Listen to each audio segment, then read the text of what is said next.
this meeting to order December 6th, 2023.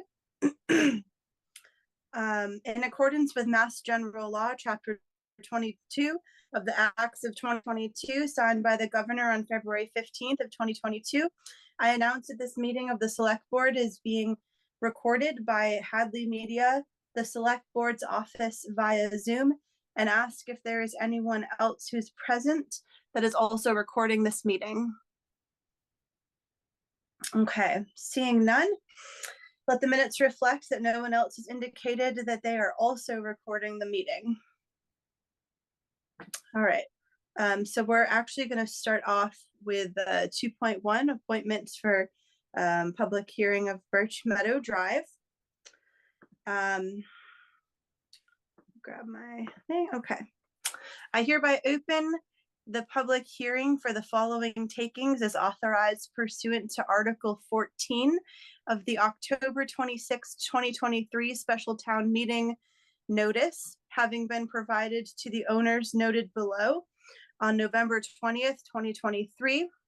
A permanent easement for all purposes for which public ways are used in the town of Hadley, including the installation and maintenance of utilities over, in, under, through, and upon that parcel of land depicted as an unnamed way on the plan titled Birch Meadow Estates, definitive subdivision plan of land in Hadley, Massachusetts, prepared for Kevin R. Michelson, scale 1=80, dated June 4th, 2002, last revised October 15th, 2002, prepared by Harold L. Eaton and Associates Incorporated, registered professional land surveyors, 235 Russell Street, Hadley, Massachusetts, and recorded with the Hampshire County Registry of Deeds in Plan Book 194, page 62.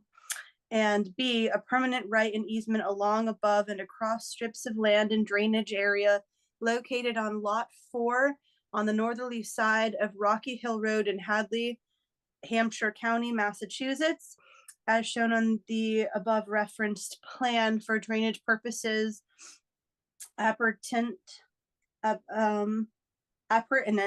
to Birch Meadow Drive. The purpose of this taking is to complete the layout and acceptance of Birch Meadow Drive as a public way.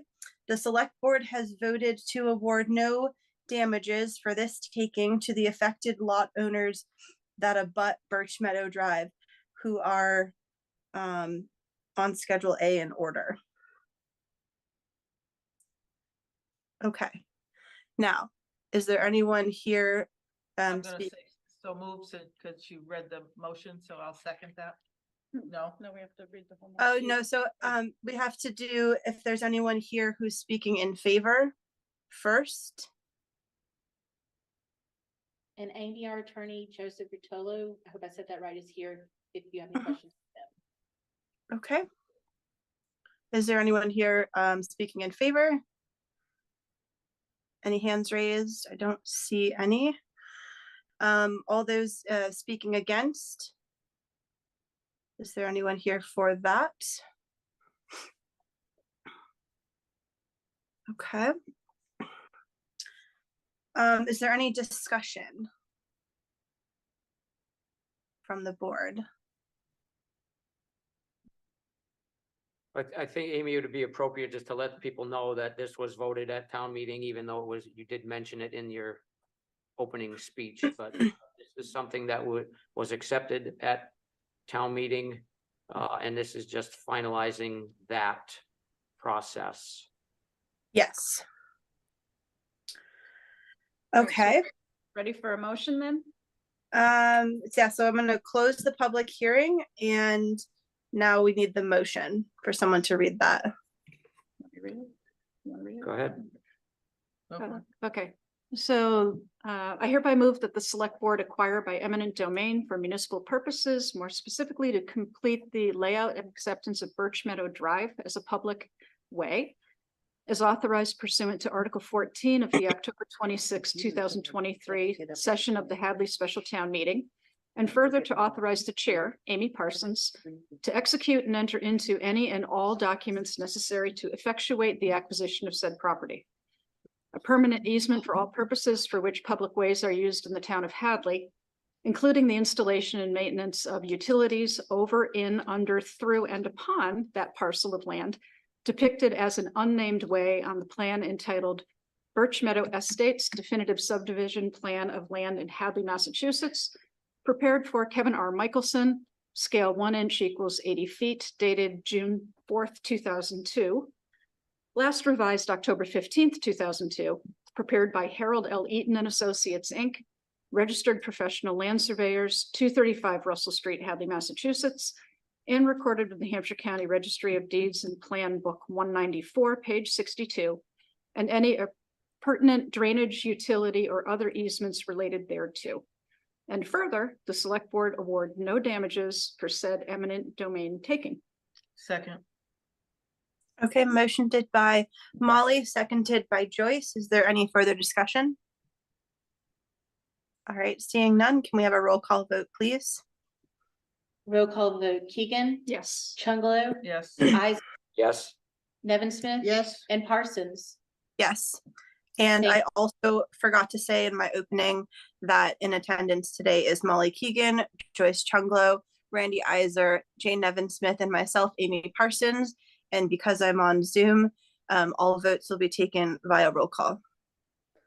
All right. I see that we have members of the Finance Committee here. So we're going to go to 3.1 for fiscal year 25. I believe you guys have to open your meeting as well. Yep, thank you, Amy. I will call the Finance Committee meeting to order for Wednesday, December 6th, and attendance is David Phil, Amy Fiden, Shardul Parmar, and Andy may be joining us later, but we do have a quorum at this point. Amy, we were going to start with Linda giving you an update on expenses and revenues and forecasts. Okay.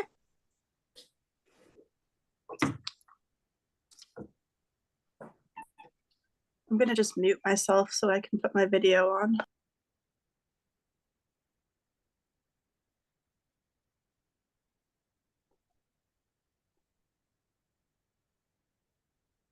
Do you have those? Do you have those documents?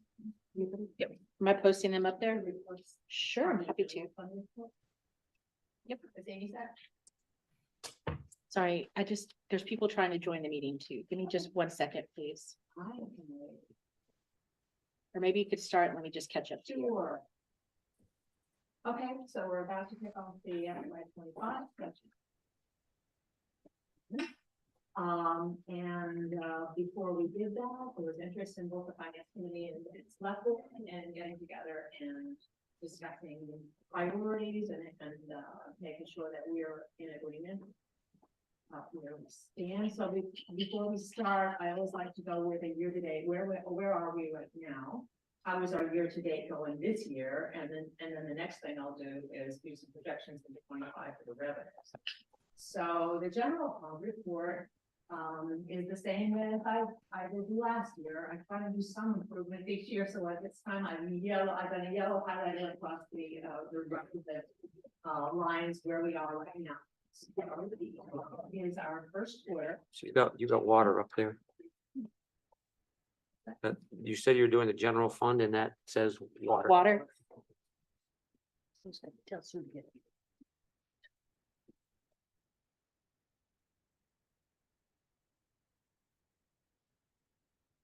There you go. So the charger. And the charger. The red button is, there you go. Laser pointer. Oh, There you go. okay. All right, so yes, again, the top line is where we are. This is the report through September 30. We only do it quarterly, so we don't have a second quarter, but before we get rolling too far into the next budget season, we should have a second quarter, we would even be through December 31st. So the reason we have it so in green will be our FY 24 figures, and we compare that to the white blocks, which are 23, and the pink blocks, which are 22, and that would be the same in each of the fund reports. So, this year, I'm sorry, it's okay. I don't want to stop people from participating. So, so this was an encouraging start to our year. The first category is real estate property taxes are at 26% of what is expected for the year. Last year at this time, we were at 25.53%, and the year before 25.1%, so it's slightly above the prior years. The local receipt is the second column in the lead. We have collected 26.79% of what is anticipated for the year. If you want to see what's anticipated for the year, it's in the lower, smaller box, which shows taxes, local receipts, and net state aid with a total of 19 million in revenues that we're expecting. So the 26.79% is high in comparison to last year at this time. We had collected under 24%. And the year before, we only collected 20.5% of our anticipated revenues for the year. So we're doing well in local receipts, particularly. Net state aid is what it is. They pay when they pay, and it's hard to make any comparisons, but there we are. We're actually slightly behind in the state aid, but the total revenues, we've collected 26.04% through the first quarter of the year. Compared to last year, 25.33%, and the year before 24.14%. So all of our billings collections, it's going well, which tells us we're on track with what we projected, which is the most important thing to know at this year. Did we make some projections? I almost said guesses, but they're projections. Did we make some projections that are off, or is there something wonky in how things are being collected this year? Is there a big payment that hasn't come in yet, or that's been cut? So anyways, we're on target there. And then the last column in the green block, total expenses, we have expenditures are now at 25.42%, which is pretty comparable with the past 2 years. We spend about a quarter of the year's expenses in the first quarter. So that was encouraging. Do you want me to go through general through sewer and water as well at this time? Or I don't want, we can go through them. I'll try and go through that quickly. If you want to do water now. Okay. So water for revenues, 28.53% collected through the first quarter. That's ahead of the prior 2 years at this time. Expenses are a little low compared to the prior 2 years. That's fine. We're doing well in, we're doing fine in water as compared to what we projected and the prior 2 years. And then for sewer is our last one. The reason, so people understand why we do 3 of them, is that the water and the sewer are enterprise funds. They collect their own revenues and they spend the revenues on their own expenses. And the first one is general fund, which is basically everybody else, except Hadley Media. But we don't do Hadley Media at this time because they don't have any income until the end of the year. So you don't want to see that. Okay, so for sewer, we have collected 26.81% through the first quarter, again, higher than the prior 2 years. Expenses are low compared to the prior 2 years. Now, there were changes in sewer and water rates. They went up, but note that these are a percentage of projections, not actual dollar figures. So yes, the rates did go up, but nonetheless, we are ahead of the percentage projections at this point in the year. So we're starting out knowing that what we were looking at for 24 was good as far as the budget's going along fine, nothing crazy there. Revenues are coming in as projected. And then we go to, I'm all set with the reports, and I can just talk to you about where our revenues stand for 25. Is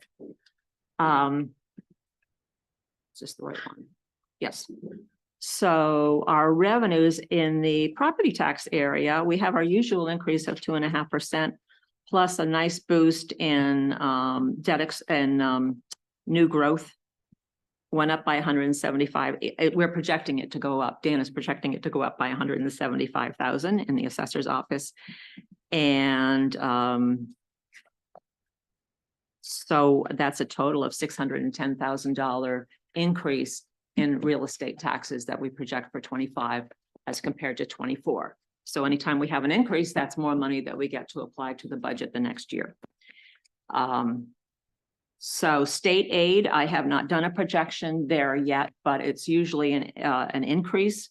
We've had increases of a couple $100,000 over the last few years. Maybe we'll have another 100,000 there, but I'm not putting that into the formula at this point. We'll have more information again as the year goes on.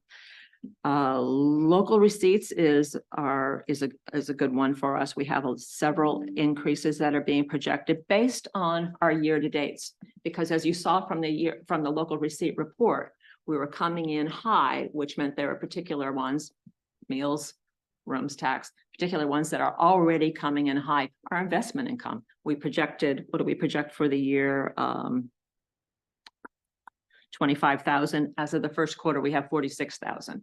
So I'm sorry, I mean do we have what you're? you don't have this. No, Okay. no. I want to just do this verbally in going through it. general terms Okay. because we have those same categories that were in the general fund, the local, the state aid, and the taxes. And the reason I don't want all this out there is we have it line by line by line by department. Mhm. But what's important is that you get the big picture. Our local receipts in general, we've got some ups, we've got some downs, but in general, we're up in the local receipts by 150,000 about projected. So our total amount for projected increases in revenues going into 25 is $750,000 conservatively. So given a couple of the other things that what I've mentioned already about we haven't adjusted yet for state aid and a couple of other things, maybe we'll be looking at $800,000 to $850,000, but we're not using that right now. So the last few years, we've been using free cash to balance the budget. And before that, we were using ARPA funds to balance the budget, which was all fine. And then as our ARPA use went down, our free cash use went up, and we're trying to now get the free cash back down again.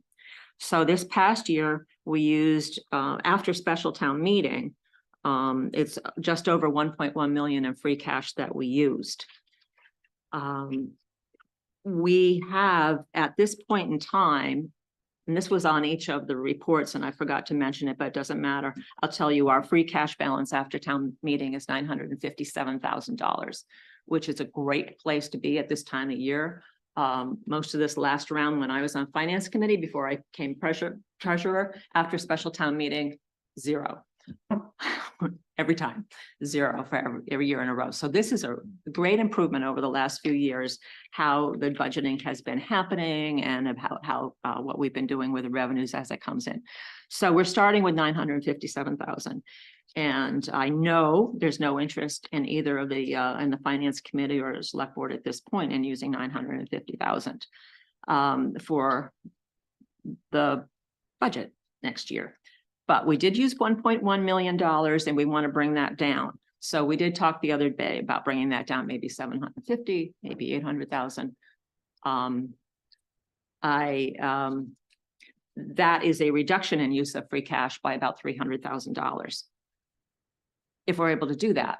So being a reduction in use of free cash applied against our increase in revenues, we are still going to come up with we're still going to have an increase in the total funds used, but not as high as the 750 because we have to deduct that free cash difference.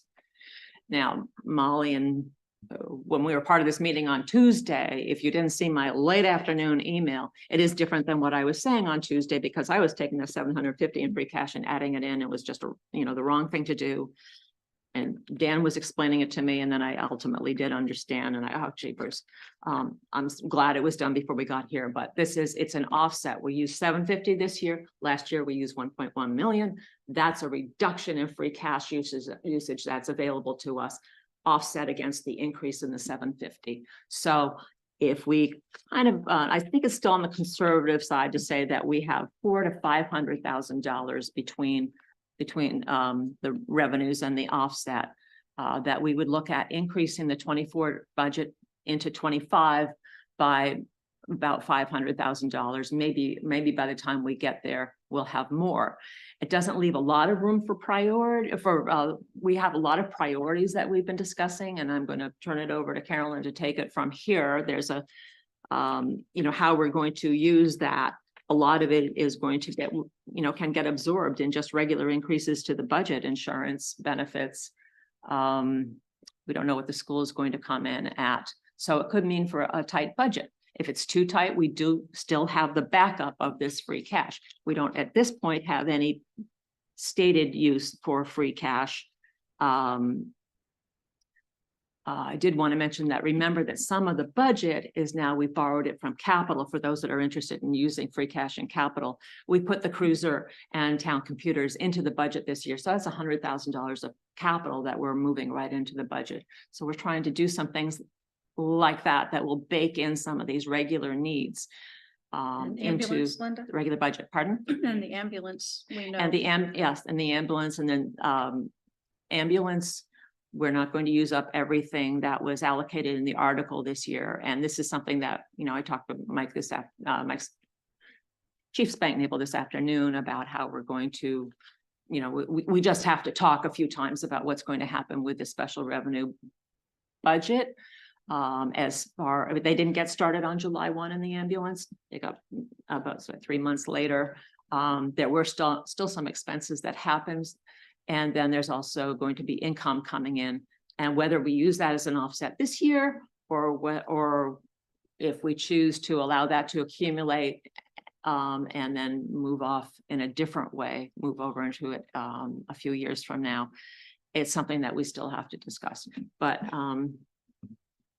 I think that's getting into, yes, one of the priorities, the baked in priorities are the ones that I mentioned, which is maintaining this year's budget. And then maintaining this year's budget includes maintaining the ambulance. There's not a lot of room for other things, but I think that Carolyn probably wants to go on and talk about the important things or what she wants to say to people in the department heads in the memo. Yeah, so this is a really good opportunity to meet with both finance and select board, and that was a request at our joint meeting before the special town meeting. So what I'm hoping to do is to share with you the impact of specifically staff and employee related costs related to our new unions, as well as a compensation and classification study. So what I wanted to do is, these are just identifying what I see as a priority and what discussions we've had with this group that meets. We try to meet regularly every week or every other week, which includes Dan Zadanek, Susan Golotsky, Linda, myself, and then once a month we meet with two representatives from the select board, Molly Keegan and Amy Fiden. So last Tuesday we did meet. I had an opportunity to go over these as well. So we did talk in depth about this. So if I can just refer you to that document that says the budget town administrators priorities and board doc. And feel free to pull that up, Jen, if you can. So I think we all agree that an issue that has been of definite highest priority since I've been here listening to members of the select board and the finance committee have been bringing our salaries up to at least market value and making sure that we start to follow a pay scale.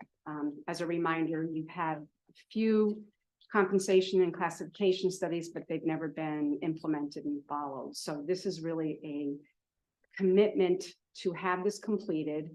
There was a lot of progress today in a meeting with the Collins Center. I think we're going to see a draft report in the next couple of weeks, hopefully by the end of December. And so I think that if I can just share my feelings, is the biggest impact on the operating budget for FY25. And it's stretching it into FY26 and beyond because of our retiring employees. That is the priority, is once this classification has a number attached to it, because it will, we need to fund that. We also have some successions happening in, I would say the most impactful are going to be beginning next year through cascading into 2027.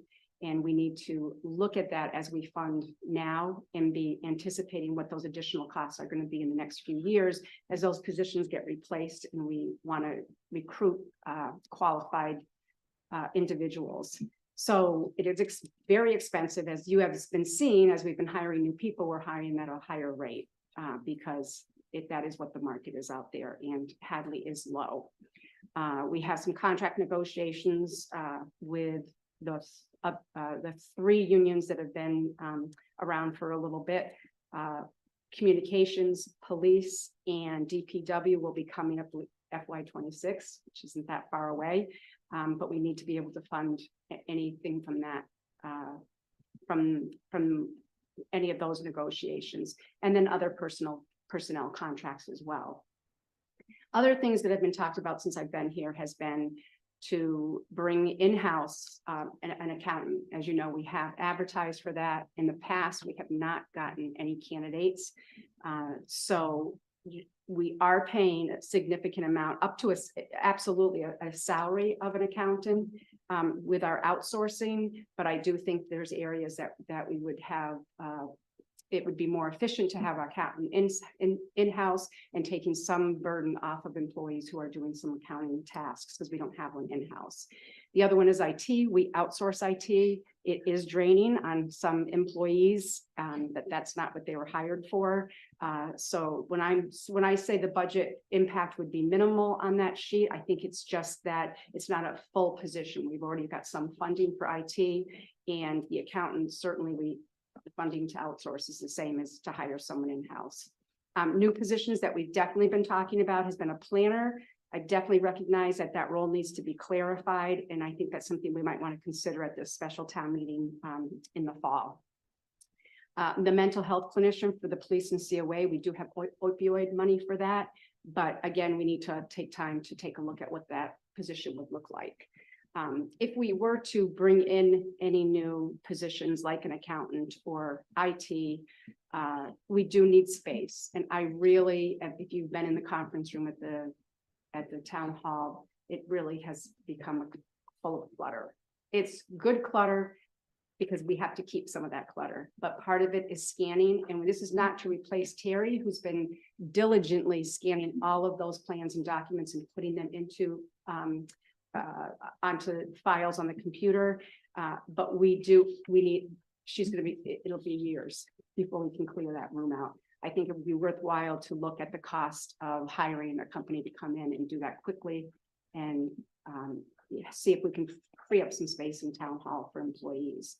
So that is what I see. It's what we talked about. So it's certainly, I would love your input, and both the finance committee as well as the select board.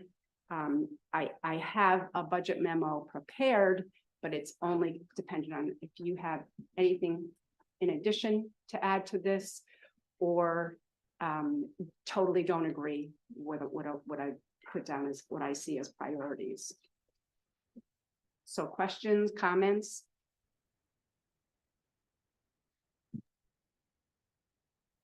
Amy, is it okay if I go for a minute? Yep, go for it. Okay. I believe that Andy that's showing on, is that Andy Kopacki? Just want to note that he's here. I'm Yes. guessing that's him. Okay, Yeah. perfect. Okay. Just wanted to go over a couple of kind of priorities for us and then get some feedback from the select board and from Carolyn on kind of what we were thinking. Our biggest issue or concern at the moment is the warrant in the budget.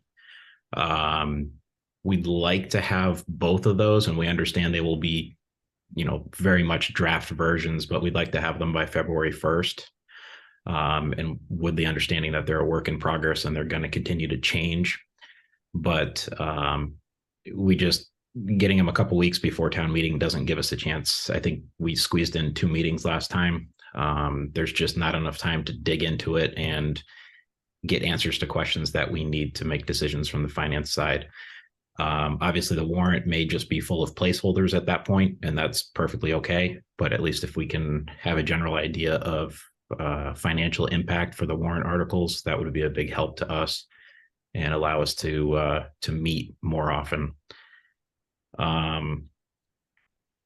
If we could get a listing of all employee positions, whether they are contract, they are an employee position that has an individual contract, or if they're union versus non-union, that would be very helpful as well. So that way we know where we stand when it comes to union negotiations or contract renewals with the chiefs or whoever. We just don't have a good grasp on what positions are outsourced and what positions are not outsourced. And so when it comes to making informed decisions on bringing positions in-house or contracting them out, it's difficult to do just because there's, lack of clarity there. Sure. And then when you have the time, we'd still like to see where the increases that we voted on at special town meeting went. Various department heads or departments, the non-union employees that we were added on to that warrant article, just for some clarity there. Another big priority for us is we've been trying to reduce our reliance on free cash and at the same time increase our OPEB contributions. We kind of did the bare minimum last time around. I think we bumped it up by $75,000 or $100,000, something like that. But we're trying to make steps going back in that direction to fund OPEB as much as we can. And the other priority for us is funding capital stabilization. So that way, when we have these things like fire trucks and big ticket items that come along, we're not having to go to an override and then, bet everything on an override passing in order to have these things done. So, we do have some concerns about the number of employee positions that are needed or wanted in town. And that's not to say that they are not needed. I'm sure that they are, but there's a lot of moving parts, when it comes to hiring these individuals. Where are we going to put them? We still have the good one that's not finished. So there's lack of office space that we thought maybe we would have at this point. And we're just really worried about unforeseen costs down the line after we make these bring contract positions in-house or hire additional positions, where they're going to go when the, existing employees don't really have the space that they need to do their job effectively. And then another issue that we wanted to talk about is Hadley Media. Whether we can reorganize Hadley Media as some sort of nonprofit or a friends of, or something that can possibly generate some revenue on its own to be more self-supporting, self-sustaining, whether it's through advertising or donations or whatever I know we talked about regionalization in the past or working with other towns, but the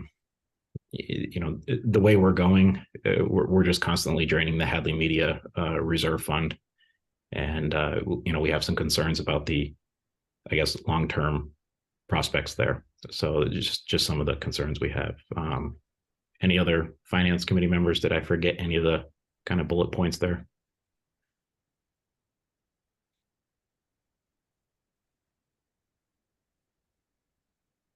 Amy's shaking her head no. Okay. Shardul, Andy, anything?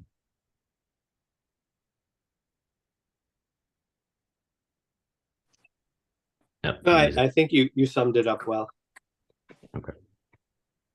Yeah, certainly, all those intrinsic costs per employee certainly need to be worked out as well. Like IT seats and the benefits costs, et cetera. That all needs to be itemized when we're looking at these seats.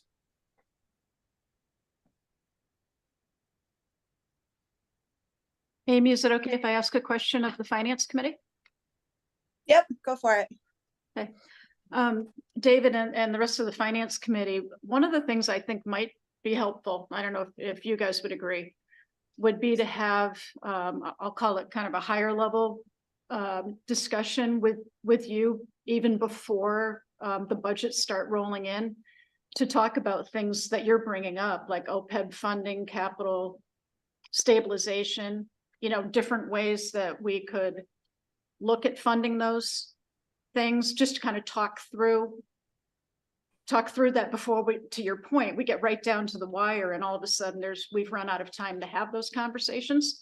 Doesn't mean that we need to land anywhere, but we could just talk about, here's the problem and here are the different ways we could attack it. And then maybe we can come to an agreement like, yeah, that's not going to work. That's not going to work, but gee, that's interesting. And so is that. I just think that might be helpful. If you're amenable. Yeah, I think that would be great. I mean, even more of these meetings. I know you guys are busy and have full agendas, but we haven't done this in a long, long time. And I think this is helpful. And,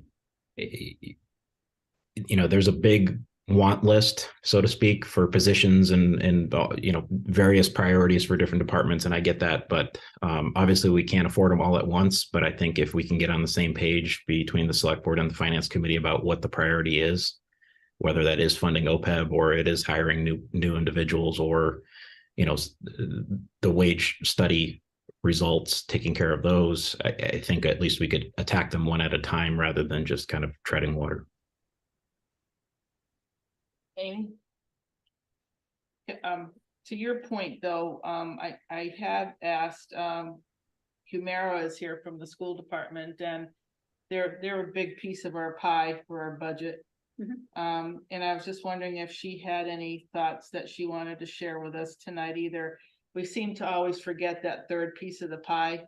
And we used to have 3 joint meetings, at least including the school department, since they have, I would say, the biggest budget. Of course, we're all catching up with that on our other levels here now too. So I wondered if Humira, did you want to chime in on any of this? I know I asked her specifically.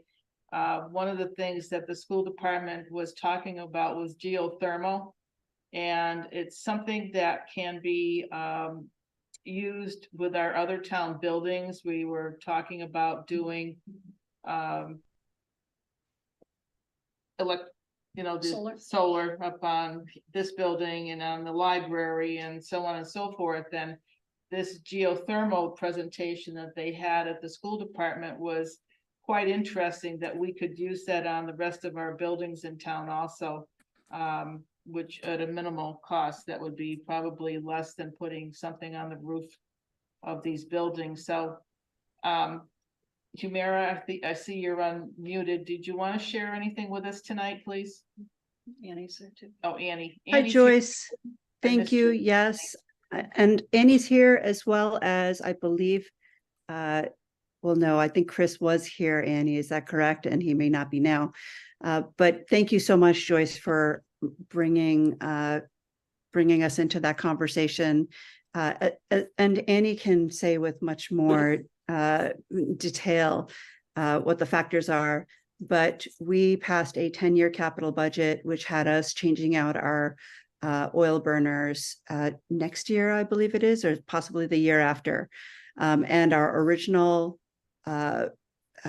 recommendations from Colliers was just a 1-for-1 swap, 1.8 million in replacing legacy with legacy. What we learned subsequently was that there's a great deal of Eversource incentives as well as federal incentives from the Inflation Reduction Act that substantially reduce the cost of implementing geothermal technology, which would provide not only heating to replace those oil burners, which we definitely have to replace, but also cooling for the entire building. It would be entirely green, brings down the cost to, and this is estimated, and we would need to, we're in the process of getting more detailed technical reviews to verify these numbers, but something in the order of over 900,000 instead of the 1.8 million.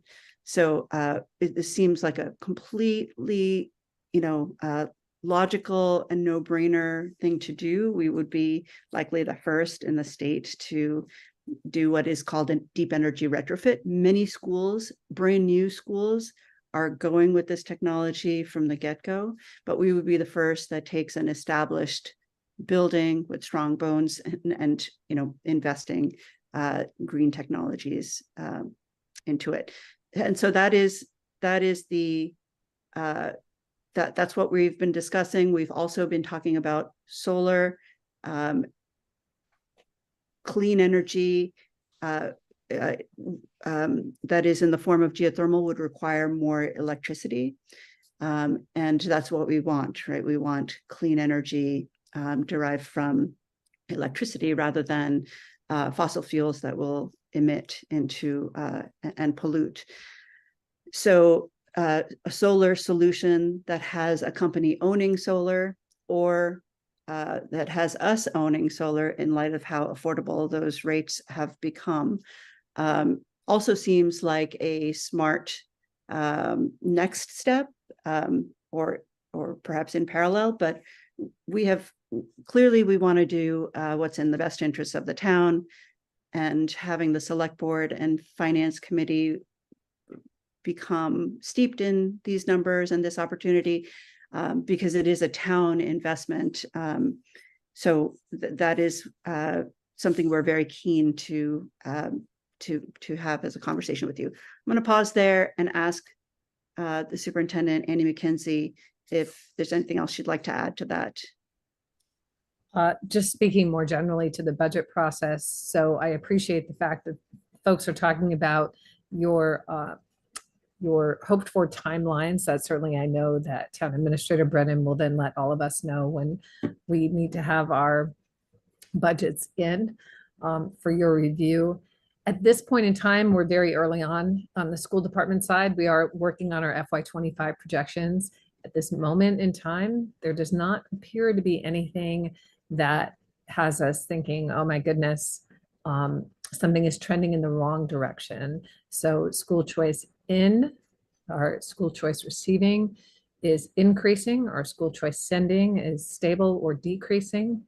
And we see stable, perhaps a slight decrease in vocational tuitions. I'd have to check that. Again, it's still early going because students for next year don't start applying for a couple of months out.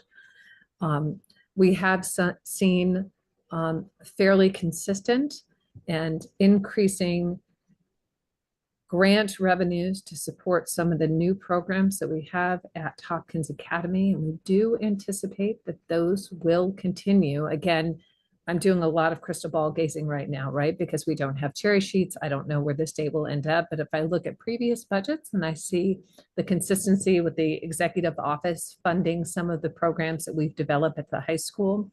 So the governor's office, not just the current Governor Healy, but going back to Governor Baker, made career college and career readiness a priority. And that line item in the State Department budget has increased exponentially over the past few fiscal years. So we have very purposefully and consciously developed programs that, one, we believe are very good for students, and two, we anticipate that the state will maintain these programs as priorities and will likely provide funds to assist with their implementation. And if all of those things continue as we hope and predict, our goal is always to certainly craft a budget that provides high quality education for all of our students and is responsive to the needs of our students and provides our faculty with the resources they need to do their job well, and a fiscally responsible budget that takes into consideration that we are just one department in a town, more important than any other department. And certainly it's important to us to work with everybody. So we look forward to hopefully presenting the town, the school committee first, and then the town with a budget proposal that meets with your approval. Thank you. So this is what I would like to see actually, is that when we're meeting with one, the finance committee, that we always include the school committee also, because they're a part of our budget. You want to go back to tri-board meetings, Joyce? I go back to tri-board I meetings. Boy. Yeah, That's awesome. surprise, surprise. I'm getting old. So is that something we should actually say, like the first meeting of the month, we should have a tri-board meeting? That's what we used to do. So why don't we ask for that to happen? Yeah, well, I mean, again, it doesn't, whether it's every month or just specific Well, meetings, but we're setting a talking schedule. about budget season happening and we Probably can right. always pass over, but if it's on the agenda, it's there. Well, what I'm thinking now is that the finance committee has asked already for some type of pre-budget for February. I'm not sure if you're asking it first part of February or the end of February. Which one would you like? Earlier the better. Real, I mean, ideally, if we could have it the 1st of February, first week of February, whatever it is. That way we have a good 8 weeks or so to meet and work on it and discuss things with you guys and, you know, Linda and everybody, so that we can kind of iron out the details rather than rushing through our meetings last minute. That would be great. And I know you guys are crazy busy with it, and you know, It sounds like the school is already into their budget. Linda's already into our budget. So I mean, it's just like, Well, let me, I can clarify. So I have the budget memo. I was not gonna Okay. send that out until I got feedback Mhm. from you guys. You can take a look at that. okay, But that budget, I have to be fair to the department heads. They're gonna need time to put some of them together, especially some of the bigger yeah, departments. I mean, just saying, So we- because we're asking for it right now, which is already at the end of December, basically. And you're only giving them another month of January to get their things in order for February. So, you know, So what That's- we had planned and talked about, Linda and I were, this says the first week of January. This would go out actually tomorrow. And if you take a look at it, and I don't want to go into too much details, and I certainly want to hold up anybody from the school department. But it would impact Annie and Chris. So if this goes out, there were some 3 things that I was asking for in particular.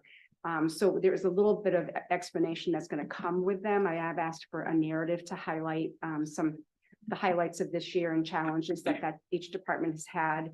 A very simple, what you've asked from me, similar to them, goals and initiatives for their department, and explanations of any significant changes. The past 3 years, you've trusted them to submit what they need to provide the service to the community, and they've consistently been very good about with the budgets that they've submitted. So what Linda and I talked about was having that timeline, but there are going to be some departments that we'll get next week. And as soon as that happens, we can start to work with the finance committee. And I think what we've talked about is trying to have the same night of the week all through a certain time period up until a month before town meeting, so that everybody is expected at like finance committee to go over. We'll have all the departments divided. It's kind of somewhat similar. We've always had it broken up into certain departments, but this would be a known night. Because sometimes it's hard. Sometimes it's trying to get a quorum for the finance committee at times. So this will, if this goes out tomorrow and we're asking that first week of January to have those requests back, we're on the ground running. We've just got to give them some time to give us, I want thoughtful, which they have done, but especially this year, knowing the goals, what I'm hearing from both the finance committee and the select board committee, we're going to have some constraints.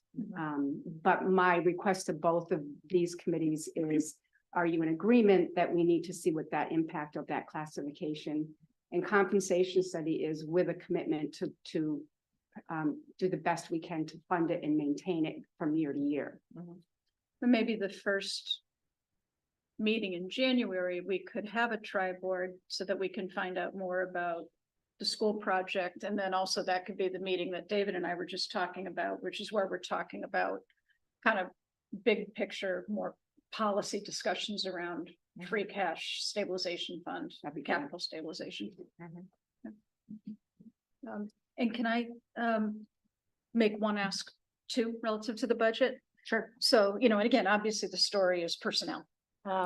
So one of the things I'm hoping, so if we are indeed looking at the possibility of adding positions, that the narrative or the budget also include information about, you know, not just throwing in a dollar range for a salary and related benefits, but more specificity about the job. It doesn't have to be a detailed job description, but making it very clear what the key role of the position is, key accountabilities. You know, who it would, the position would be reporting to, all of that. And, you know, one of the things I always worry about is, you know, throwing bodies at it, so to speak. So I hope in the budget process, even though we know we're going on record saying we know it's going to be tight, but asking department heads to think through what, you know, what would possibly make the day-to-day tasks and responsibilities easier, more efficient. Sometimes it involves making an investment in software or technology. Sometimes it's just changing how the work is done. You know, I think those are the things that we should be aware of, even if we may not be able to do anything about it in this budget cycle. But I mean, just this year, we heard from both Troy and Linda about the budgeting software. Troy brought up human resources software.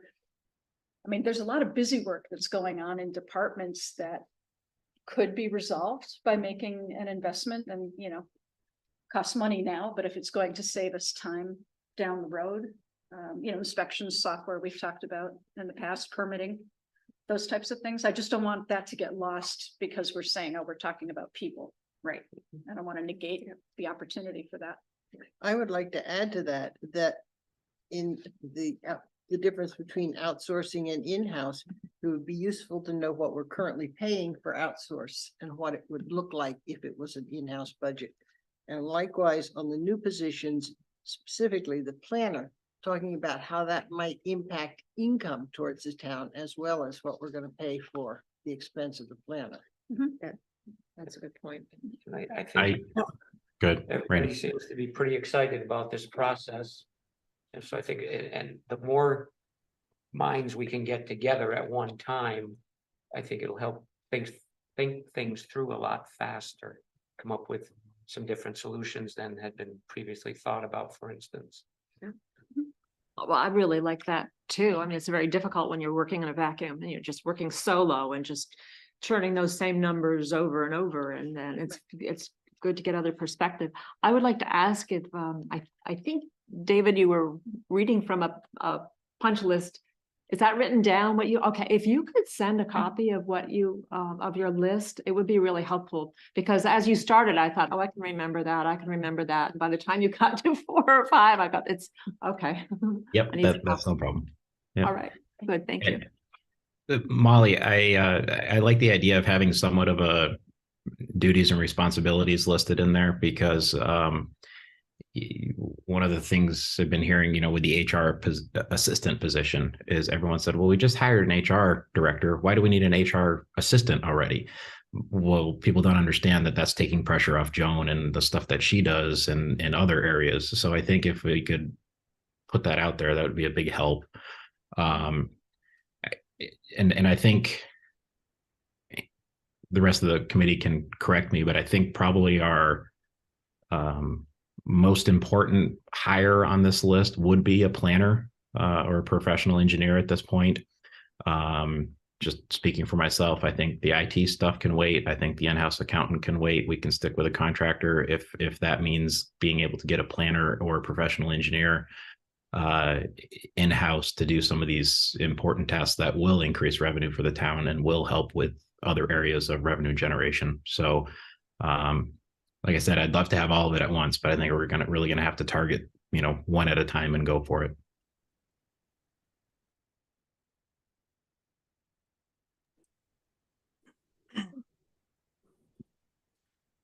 So do we want to preemptively have you guys on the agenda for February?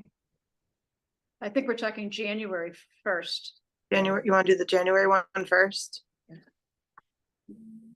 Yeah, that's fine. So January 3rd.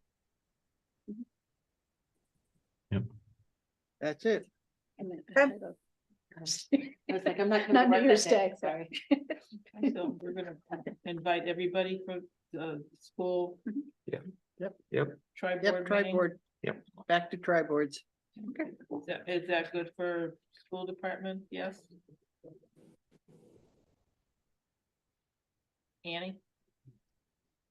Tamara? About that. Yeah, I was inviting them to my calendar. I was already putting it in the calendar. So yes, that's fine. I was inviting the Americas on my calendar. Okay, great, thank you. Okay, and then there's also another item for the finance committee that you're here. The reserve fund transfer. Yep. Thanks, Mark. Okay. Does the chief need to speak on, there he is, sorry. He's right there. Hello, good evening. Good evening, son. Sorry to bring you bad news. So our ladder truck, our 2000 Quint, which we have a ballot vote coming up. We have a pretty substantial issue with that we've been trying to, we've gone through every possible way of trying to avoid having to replace. We've had our vendor in Connecticut do what they could. It's called an aerial swivel. So the equipment underneath the ladder that makes it turn. We've had a pretty major failure of it. It was found actually at the when we had it over at the Christmas tree lighting. The wiring can no longer support. They've done some rewiring on it, but it can't support the load of the voltage going through it. So again, this is something that was unanticipated. However, our ladder truck is now out of service for use of that aerial because it fails. It really inopportune times, which we cannot expose our firefighters to if they are on the ladder and dealing with a fire. I had spoken with David Phil, and at that point I had not received the actual estimate for the work. We were estimating around $30,000. It actually came in at $34,162.97. That includes the labor and the parts, and it's a 1 to 3 month build time just to get the part. And then we're looking at potentially up to another month. They actually have to crane the ladder off, put the equipment in, and then put the ladder back together. So something that we can't wait 4 years for, even if we are approved for the new ladder. We're looking at a 3 to 4 year build time. So again, I wish I had better news, but it's a 2000. And the good news is they do have the ability to use updated equipment. So equipment that is supported and not 2000, we're not putting 2000 equipment back on. This is equipment that will work with our potential refurbishment. Again, if we're approved for after we get our new ladder truck, it's approved. Chief, what was that dollar amount one more time? $34,162.97. How long's the estimate good for, Mike? I'm sure that they will hold that estimate. Does not say on here. But I'm sure that they will hold it for us. I would say at least 30 days. And I'm hearing you say that after we order it, it's still 2 to 3 months before the truck is back in service with the ladder. Our hope is that we can actually operate the truck because it's a Quint, has a pump on it. It's just the ladder will not be operable. So we can still use it to take hose off, put hose back on, and use as a pumper, basically. We're not going to leave it down there to sit, but we've already notified our neighbors. So we'll be working with them on mutual aid. We normally go to Northampton. Northampton comes to us. So now they'll be advised, South Hadley and Amherst will be notified. They'll be getting called automatic. If we That's have a question I something was just gonna ask if you've talked to. Yep. Larry, okay. Great. Make a Okay. motion to, This is the finance. I know, but Yeah. do you need a motion from us or do you do No, that? we got to do ours first, I think, and then you guys do. So if I could get a motion for, we'll call it $34,163 from the finance reserve fund to the fire department for this expense. So moved. Second. All right, motion by Amy, second by Andy. And I will, any other discussion for that? And I will roll call that. Amy, Yes. Andy, Yes. Shardul, Yes. and I am yes as well. Okay, I asked, what would that leave our finance reserve at? Maybe Linda, would she know? I don't have the budget here. I don't think we've used anything yet, have we? We haven't spent any. This is our first reserve fund transfer. It was 75, right? Something around there. I thought it was 100. We haven't used anything out of it yet. Okay. Yeah, it's either 75 or 100 and nothing's been spent yet. Okay. I'm sure Um, Scott's waiting over there for trees and snow and ice, so. So if we can move these votes up, we have a public hearing a minute ago. I'll make a Yep. motion to accept the transfer for the repair of the ladder truck for 63,000. Second. Okay, motion by Joyce, seconded by Randy. Any discussion? Roll call vote, please. Roll call vote Keegan. Yes. Chungalo, Yes. Isaac. Yes. Nevin Smith Yes. and Parsons. Yes. Thank you. Okay, so for our 7 PM Young Men's Club alteration of premise. Oh, Amy, I'm can sorry. can I just Yeah, adjourn real quick? Go for it. All right, anything else from us before we do? Good. Good. Okay, if I could get a motion from the finance committee to adjourn. Motion to adjourn. All right, motion by Andy, second by Amy. I'll roll call it. Amy. Oh, she's muted. Oh, she's shaking her head. Yes, though. It's on video. Andy, Yes. Shardul, Yes. and I'm yes as well. All right, thank you, Select Board. Thank you. Thank you, guys. Thank you. Thank you. See you in a month. Okay, so we're gonna move into 2.2, our appointment for 7 PM Young Men's Club alteration of premise, and Jennifer will be speaking to that, leading the convo. Yes, thank you. The Young Men's Club had submitted an alteration to the premise at their 138 East Street location for their club license. Their town council has put in a formal request for continued. Not town. Excuse me, sorry, I'm so used to saying town council. The club's council has put in a formal request asking for this hearing to be postponed to December 20th at 7 PM. There is not a description or anything loaded. We had a little difficulty of getting that from them, a more thorough description, which that came in today. I'll load that up for y'all to be able to review on the 20th. But the hearing, that is the request, is that y'all can continue this hearing until December 20th at 7 Could p.m. we have that in advance of the 20th, so we have time I'm gonna to? give it to you tomorrow. Perfect. I just literally got it this afternoon. So yeah, you'll have it plenty of time to reserve and review. I'll make a motion that we continue the Yeah. hearing. Aaron. Is that the hearing? Yes. Continue the hearing at the, as requested to our meeting on December 20th. Second. Okay, motioned by Molly, seconded by Joyce. Any discussion?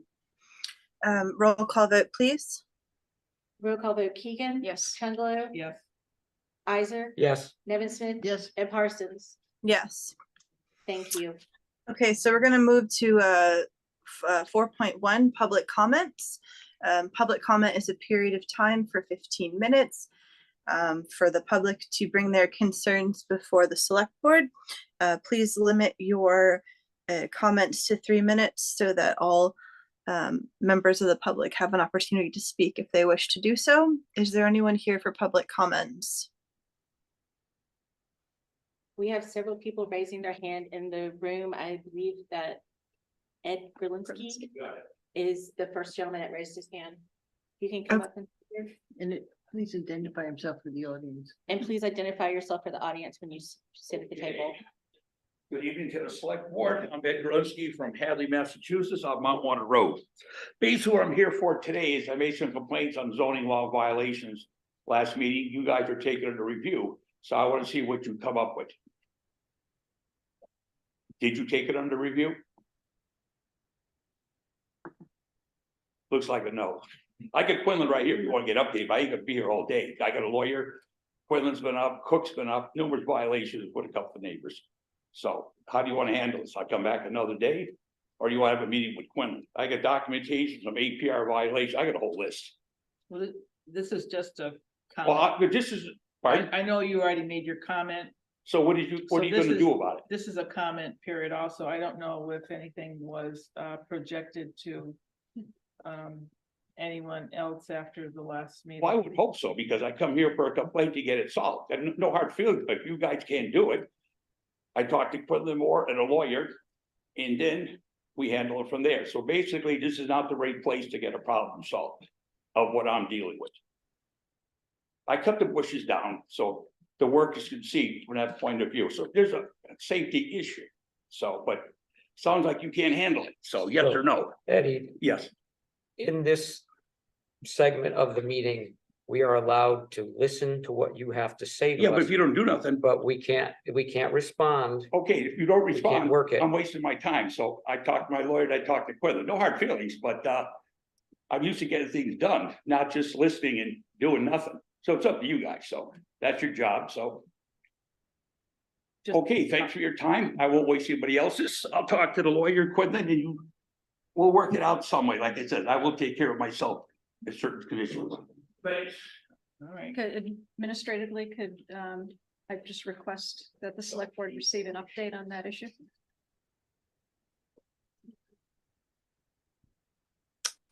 Okay. Okay, Amy, the other person is coming up, and I'm sorry, I don't know his name. Fred Siadwa. Fred Siaglu. Hello, Fred Siaglo, 111 South Maple Street. I'm just here tonight to give a shout out to the Young Men's Club and thank them, first as a resident for things they've done through the years. I mean, growing up in Hadley, we've played Little League on their fields. They've sponsored it. They give out scholarship awards, which my son was a recipient of. And, you know, then going through Hopkins as an athlete, we had to use their fields because we didn't have enough fields at Hopkins. So that's as a resident, but now as an athletic director, everybody knows we've got a big field project going on. And we have a shortage, we've had a shortage of fields. And then this year, you know, we had to move our soccer season over to the elementary school. And Young Men's Club, they rent out their facilities to another school, but they were kind enough to allow me to get in there before the other school used the facilities. We had games there. So they've been very supportive. They've been very helpful, very cooperative. So any of my needs, when I did call them or, you know, speak to them, they were more than willing to help us out. And then I just want to make note that they just gave us a $2,500 donation towards brand new basketball uniforms for both our boys and our girls varsity basketball teams, along with the Booster Club. And so we're going to have nice uniforms, and they've been over the years supporting, you know, the athletics and the schools as a whole. So I just want to give them a shout out and let them know that as a resident and as an athletic director, it's much appreciated. Thank you. Thank you. Thanks, Fred. Thank you. I could do chicken to go again, Fred. Got my uniforms that way years ago. That's a good point to bring out for them. Thank you. Is there anyone else in the room for public comments? Nobody on Zoom? No one else is indicating that they're here for public comments. Okay. All right, 5.1 consent agenda. Warrants AP 2420S, AP 2420, AP 2419S, AP 2419V, AP 2419, AP 2421, AP 241S, PR 410, AP 2422V, the minutes from April 19th, 2023, July 5th, 2023, and November 15th, 2023. Also, Assistant Treasurer resignation, Sarah Fairbanks. DPW Labor and Driver resignation, Ted Casey. Bylaw Committee appointment, Kayla Lubriel, Land Use Coordinator. Motion to approve the consent agenda as presented? Second. All right, motioned by Molly, seconded by Joyce. Any discussion? Roll call vote, please. Roll call vote, Keegan, Yes. Chungalo, Yes. Isaac, Yes. Nevin Smith. Yes. And Parsons. Yes. Thank you.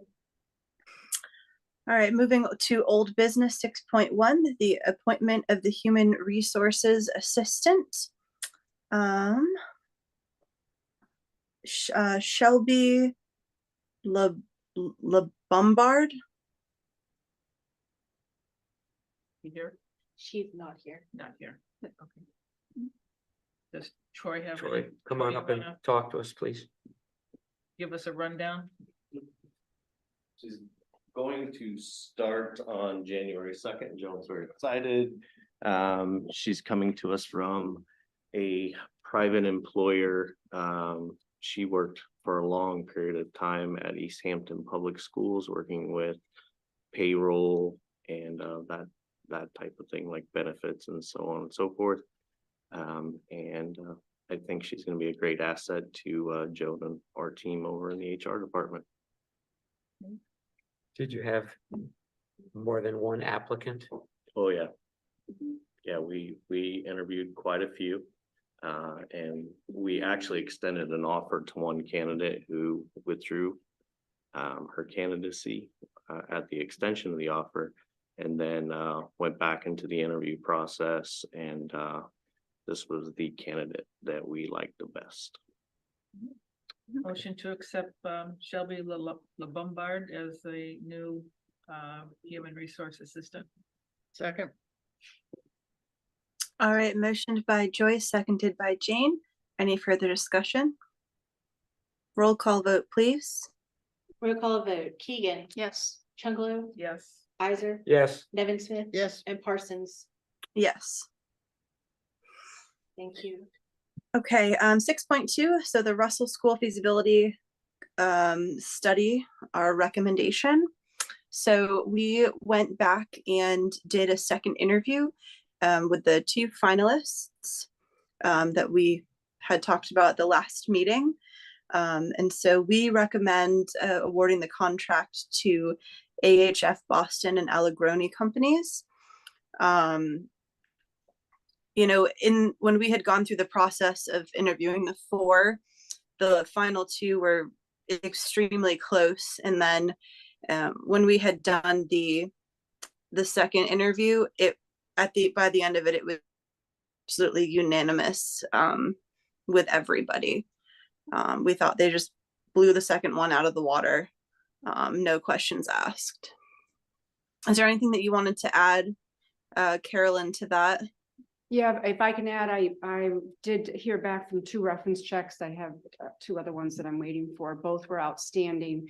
One of the comments that was consistent with both of them was their steadfastness working with municipalities, understanding the pace can be slow, waiting for meetings for approval, understanding that it always takes longer, and not getting frustrated with challenges, and just really their commitment is as nonprofits is really to preserve historic buildings. So even though none of them really liked the option of demolishing it, they understood that that was their scope of work. So both of the agencies that I spoke to, one is actually might be doing some work in Hadley at another old building owned by the Mass Department of Conservation and Recreation, and said that, it was a company he would want to work with again.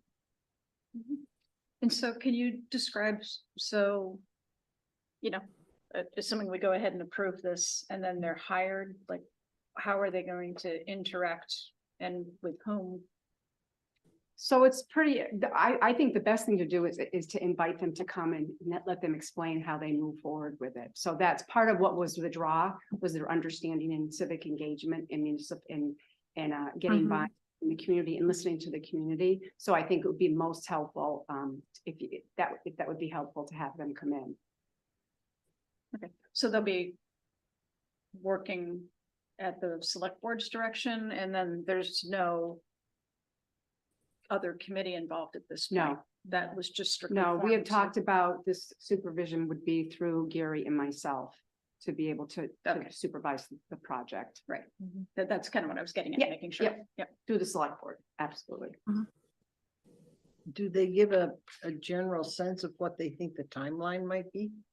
They did, I'd have to look up my notes. And the cost?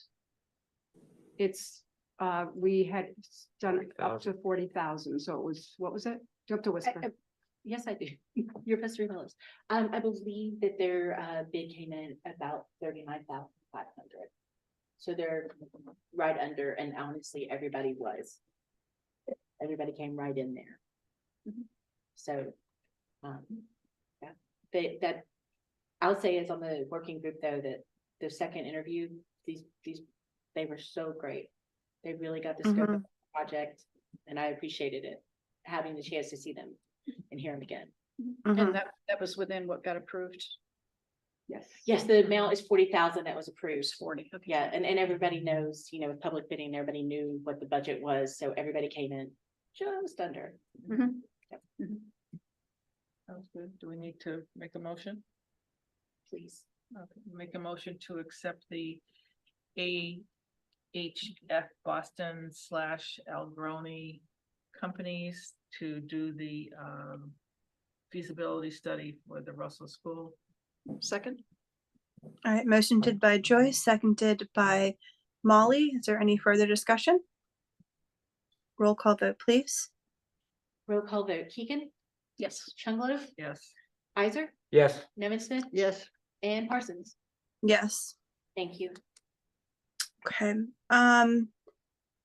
6.3 town hall painting and windows. I think this was something that we had brought up a few meetings ago that we wanted to discuss further. Is that right?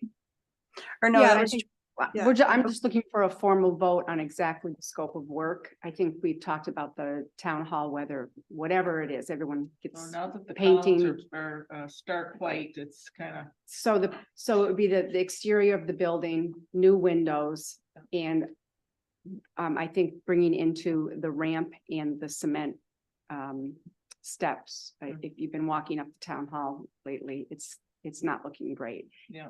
And that would be my suggestion that you would look at that. Tommy, I don't know if there's anything further that you think No, if you mentioned roof though, that's. I didn't say roof. Oh, No, just steps, yeah. Why, did you get up on the roof? His roofing days are over. We have a Okay. drone for that now. And how are We we have a gonna come drone up for that. with an estimate for that? Because we need to Well, bring a number. Gary and I and Scott already talked about it. They're gonna get someone to come in to give estimates on that. So you're talking about painting the siding, replacing the windows, and whatever else you were talking about Cement with work. concrete? Yeah, and things have progressed with historical buildings with painting and siding and things like that. So there may be other options besides painting, since you don't want to look at this again in 10 years from now. So we'll look at all those options. Some of the contacts that I made with making references, getting references, do things like that. So I think we'll have enough resources to come in and get an estimate. Gary and Scott will work on that. And I think the recommendation would be to go to CPA for at least, we won't know yet what the estimation for what that estimation will be. So Do you think we might know before their CPA meeting in February? we have to get it on the town. Yeah. Yep. Yeah, I'll make a motion that we move forward with the select board presenting an article to CPA for the siding, window replacement and Cement. necessary cement repair to town hall. Second. All right, motioned by Molly, seconded by Joyce. Is there any further discussion? Roll call vote, please. Roll call vote, Keegan, Yes. Chungalo, Yes. Isaac, Yes. Nevin Smith. Yes. And Parsons. Yes. Thank you. Okay, 6.4 cannabis equity policy. This was first presented to us at our last meeting. And so we're looking to vote to approve the cannabis social equity policy based on the new municipal equity memorandum from the Cannabis Control Commission. I just have one question, having read through the policy and all the things they would like us to do to make it easier. Whatever happened to the threefold brochure we were making about the different building departments and contact information? The group, I sent it out for final approval. I was just waiting for final approval from the group. If everybody's okay with it, I can have it printed out and distribute. Okay, I didn't see it, so I would like to see it. Yeah, I will re-email it out to the Okay, project great. coordination group so that everybody can look at it again. Thank you. Yep. I will just want to note that we did make an edit and removed the portion about reduced cost. And that is due to the fact that HCA agreements are changing and the select board never put a fee on to a marijuana license due to the HCA payments that were being made. So now we would be looking at mostly just the sales tax coming in as the reality anyway. So that line has been struck from what you read. So that is the major change in your final draft that you have before you. Okay. So just from a brass tax standpoint, if we approve this tonight, what changes? We have a Immediately? policy in place that will distribute to the two. I think they're both, we have one who's updating their agreement and another one who's probably amending it. As you know, Right. those fees have been taken away. Right. And I would say that with the two that you have in place right now and the no ability to have additional licenses at this time, there is really not a big change that's going to impact anyone. The change would be is if one of the businesses that was here chose to close their doors and you were coming in, you're bringing someone new in, this is where there would This really is where they be. would, yeah. Yes. So I have a question. Okay. So if I'm reading this correctly, if there's a license available, we have to allow for a 6-month period for somebody that qualifies for this social equity policy to come and apply for that license. Is that correct? Yes, as I understand. Okay, and if nobody applies in the 6 months, then we still have to make this license available. It says 50% of any available licenses, but no less than one. So that means we have to have one license available. That, to me, that's an open-ended, if we don't get an applicant that qualifies, that license is gonna sit unused forever. Yeah, but we only allowed, when we did our licensing for the cannabis, we only allowed two. Right, so So we can't allow any more. no, I'm not saying that we want to allow anymore. What I'm saying is if one of the 2 licenses we have in effect now, somebody decides they don't want to use it anymore. Mhm. So then we have to wait 6 months to see if somebody that qualifies for this policy to come in and ask to use it. Mhm. And if we don't get that, we have to leave it open Yes, it'll always be there. forever. It's like a liquor Until license. somebody comes in. And so my point is, that means we might be one license unused for who knows how long. And so Yeah. we're gonna lose out on all that potential revenue. If we had somebody that didn't qualify under this policy and wanted to use that But license, we can't give it but to we them. can't let them use it because we have to leave it open for this. Well, they have to follow the rules. If they want it, they have to Well, buckle down and get to the rules. this is not about the rules, Joyce. This Well, is, it is, it's about them following what the equity is and what they're supposed to do on the policy. So if they chose not to follow what the policy is, then they don't get the license. No, I think what Randy is saying is if no one wants to apply under the equity thing, we can't open it up to the public. No. So it's always going to be empty, So agree with Potentially. me. potentially. Potentially.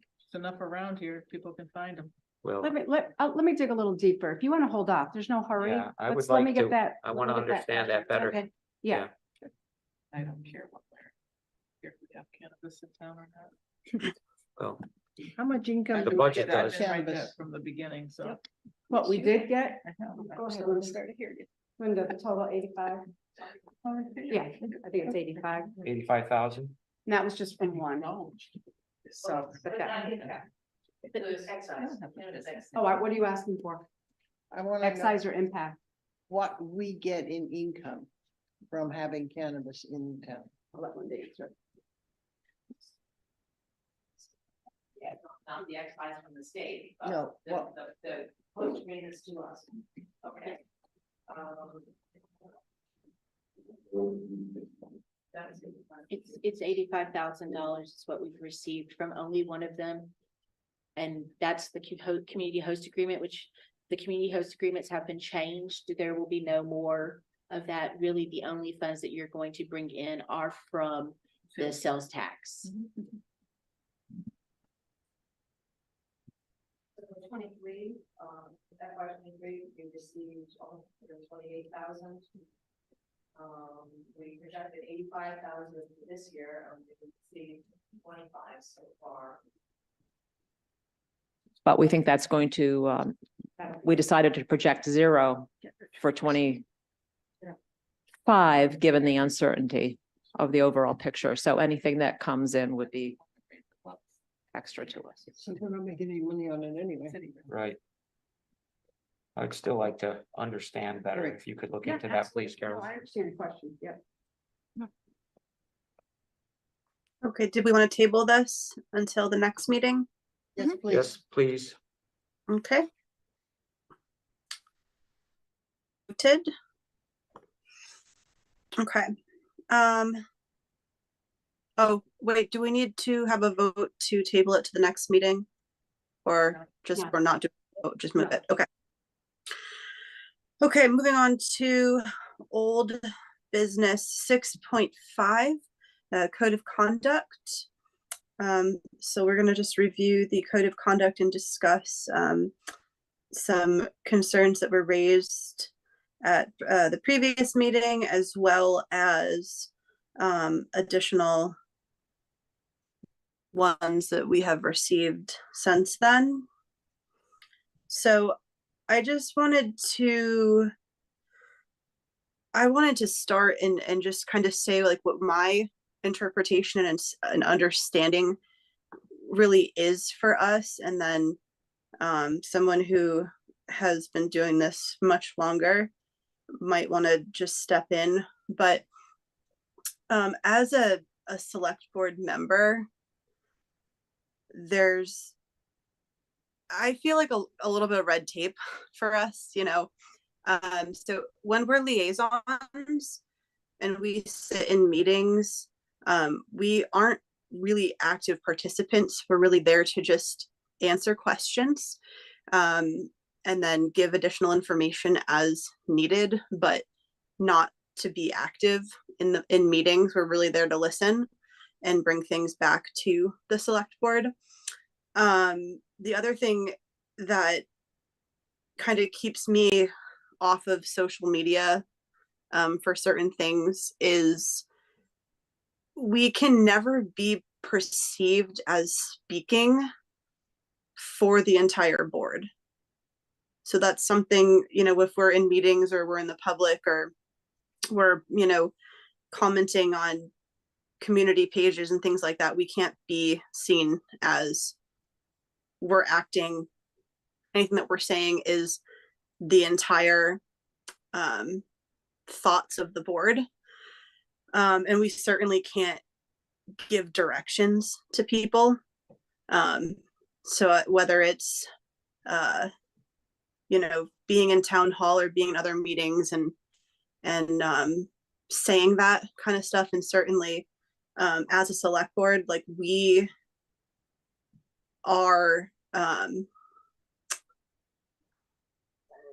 we have to maintain public confidence in the town hall employees and the town administrator. So that's something that's important. So we really don't want to trash talk employees or our lawyers or the town administrator publicly, and certainly not on camera. Because that's really, it's not a good look. And then we also need to make sure that we're supporting our town administrator and we're not undermining her or her authority. So that's kind of what my understanding is on the code of conduct for us. And sometimes it's frustrating because there's plenty of things that I want to comment and say on the Hadley community page, but I don't, because I don't feel like I can, and I don't think it's appropriate.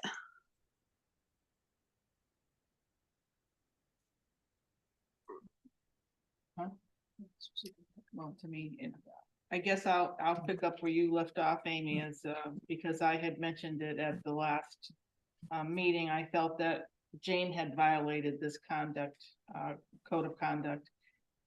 One of the parts of the code of conduct is that conduct in relation to your fellow board, commission, committee members. Treat all members of the board, commission, committee with respect, despite differences of opinion. Professional respect does not prelude honest differences of opinion, but requires respect within those differences. So we might not always agree on what we talk about or what we do, and I guess that's part of being on a committee. We're not supposed to always be yesing to everybody. We come with our own opinions, and I think we make our decisions, and I always have over the years, that you make your decisions for the best knowledge that you have and in the best interest of the people of the community. So, I mean, that's where I have come from. And when you're in a meeting, you don't use foul language. I mean, that's not appropriate either. So I'm not going to repeat what that is, but that was brought to my attention and I saw it on the Board of Health meeting. So there was a few things that, you know, the Board of Health meeting was not appropriate. And I just wanted us to be aware of that and to just continue to respect each other at all of our meetings that we go to. When we're liaison to the other meetings that we go to and the other committees that we're on, we don't need to be disrespectful about our other board members. That still is an open meeting. It's still on a YouTube meeting. And it doesn't project well in the community on what was said or how it's said. So always keep that in mind when you're at other meetings. I think that's important. And I will apologize for my behavior at that meeting. Thank you. Apology accepted. Does anyone have any questions on the code of conduct or need any, I guess, further, any additional explanations or think there's any gray areas we need to talk about? I think it's pretty self-explanatory, Amy. We've all read it. So. Okay. And I'm trying to remember, did we sign off on it individually? Right here. Yeah. Yeah, but I didn't get, I don't know why I didn't sign off on it. Okay, that's what I was gonna say, thought. Yep. I can pull the original out if you could stop by. Yeah. Okay, thank you. Okay. All right.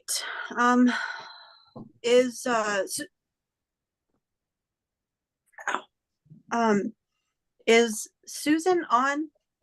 She's here. She's right here. In person. I'm sorry. I know, like the one time I'm on Zoom, she's in person. So we're gonna move to new business 7.1, MIIA update with Susan. Thank you. Hello, everyone. Good Good evening. evening. Carolyn asked me to give you an update on where our property and casualty insurance stood and things that are going on with that. And my role as risk manager. A risk manager essentially identifies exposures, makes sure that we maintain accurate records of those exposures. So your autos, your buildings, your contents. Now we have a drone, so we have aviation liability and hull insurance. Endorse necessary changes to those exposures. complete all renewal applications. These are all renewal applications for this year. So review and apply for available risk management grants, advise department heads of available training opportunities, and coordinate all on-site trainings. Maya has decided that they really like our training facilities here. So I think we will see more and more of that happening. Meaning the library and the senior center? Library, yeah, we've done 2 trainings now at the library. And- Definitely DPW, because I was wondering what was going on one day. Yes, all the trucks. All the trucks. And you were at the fire station. Yes, yeah, we had, we did driving simulator there. Grants that we've received, risk management grants. In 2014, Maya started doing grants. At that time, their maximum grant was a $5,000 award. So the first year I applied for a work safety zone trailer. And the next year I applied for everything that goes in the trailer. And that was in response to the Walters Building fire. This year we received the $10,000 grant for the drone. And we also received almost $2,900 for 3 thermal cameras, plus 7 ergonomically correct chairs. That is a flex grant, and I'll talk about that in just a minute. To date, this year, we've had 41 people be trained in various trainings. This list does not include the simulator. I think we had 49 people between DPW, police, and fire do the driving simulator. The trainings are at no cost to us. So the more we take advantage of that, Maya looks at it as a loss control tool. So does it help keep our premiums down, like when we go to the Yes. MMA? Okay. Yes. And the driving simulator, that costs $5,000 a day. We had that simulator here for 5 days. So, you know, there's the value added of that. Most of these trainings are anywhere between $1,500 each and $5,000. So that's money that's not coming out of our budgets. But if we went to, but other towns pay Maya that money to attend those? Nope. If they're member towns, They can the go trainings for- are okay. at no cost. We earn rewards for each training that we've completed. We also get reward credit for hosting trainings. Rewards can be used for towards flex grant type purchases. The $2,900 that I mentioned for the thermal cameras, that was a flex grant. And rewards can be used to reduce premiums. Maya, whoops, wrong way. This is a Maya worksheet for their reward status. And they have one for each line of insurance. This one is just for public officials. So we earned 2.75% of a possible 7% for the public officials liability in 2023 for the trainings that we took. And that all ends up, we can earn 7% of the premium. So it really makes a difference. And here's our rewards credit history. Like I said, for 23, we earned, I think it was $2,914. But the total since 14 is $33,000. So again, and we've used that most of the time to reduce our renewal premium. Types of coverage. Maya will give us one premium amount for a renewal. Their coverages include property, boiler, machinery, general liability, law enforcement, public officials liability, school board liability, police and fire accident, and workers' comp.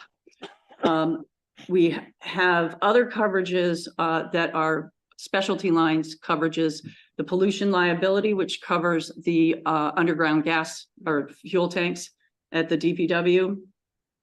Premises liability is a general liability coverage for Russell School.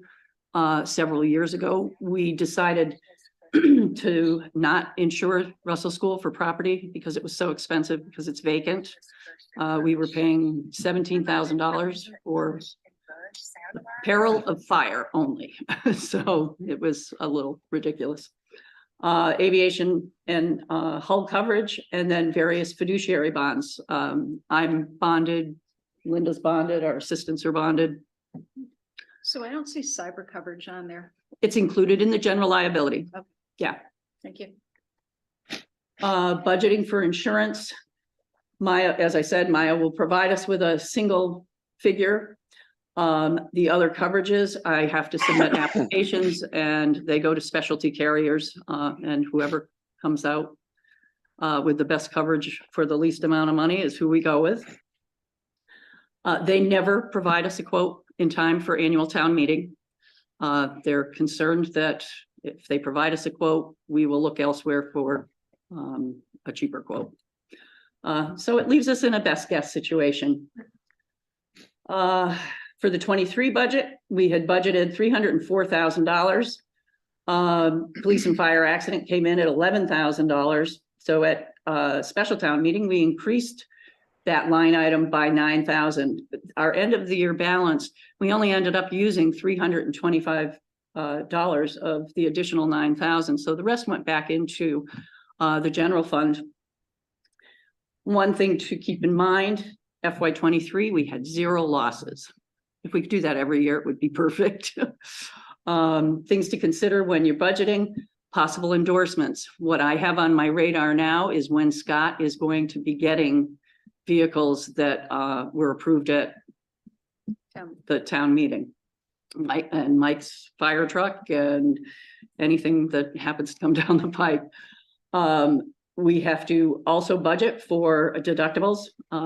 We have deductibles for property, automobile, law enforcement, public officials, school board, and police and fire accident.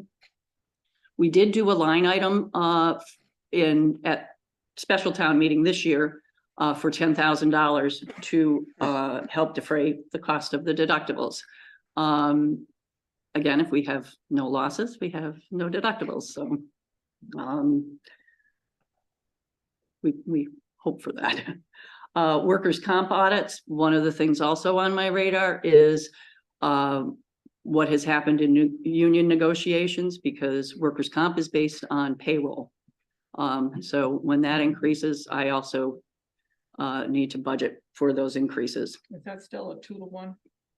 It depends. It depends on, there's different classifications. DPW is different than clerical. If we were all clerical, it'd be great. But not so much. So the FY24 budget was really very interesting. So I needed to give a budget before annual town meeting, and I did a modest increase and went to $318,000. 2 weeks later, Maya gave me their renewal letter that said they were increasing by 4.5%, which would have put us at $327,000. A week later. If you don't believe me, I'll prove it to you. Here we have our diesel. Just gonna mute. If you're not muted, please make sure you stay muted during the meeting. Sorry, Susan. Whoops, I don't. That's where you. Whoops. Sorry. Hold on.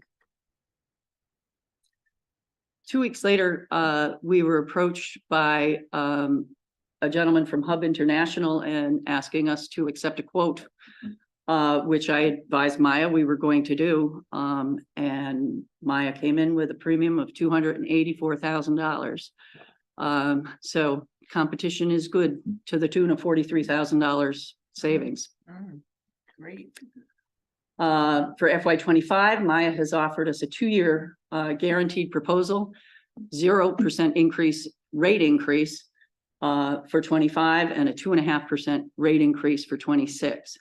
My guess is that their reinsurance cost will go up significantly next year. So we jumped on this. And again, Out of the, when we go to the Mass Municipal Conference, they have the Maya luncheon or whatever it is. Sure. And so Maya members get to go to that, and Yeah. it's always packed.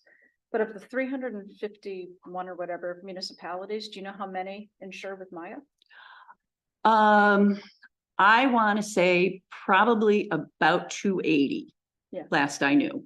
Yeah. You have a number of towns that self-insure, totally self-insure. Mhm. They also paid us And- for going to certain classes. Yeah, that's what that. Absolutely. That Yeah, Sue the was credits talking they were about. talking about. Yeah.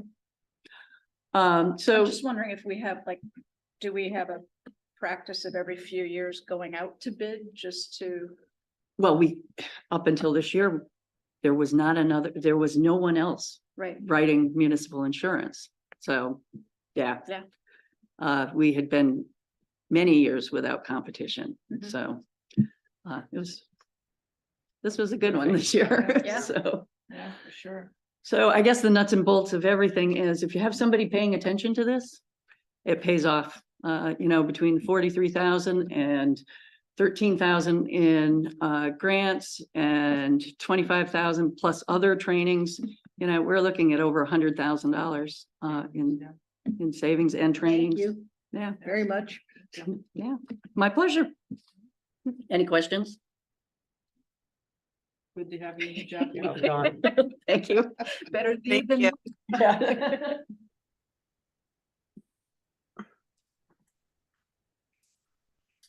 All right. I don't think we have to vote on anything. I think it's all, it was just an update. Okay, 7.2. Building inspector compensation and request for a contract. I believe Tommy is there. Yes. Good evening. Come forward.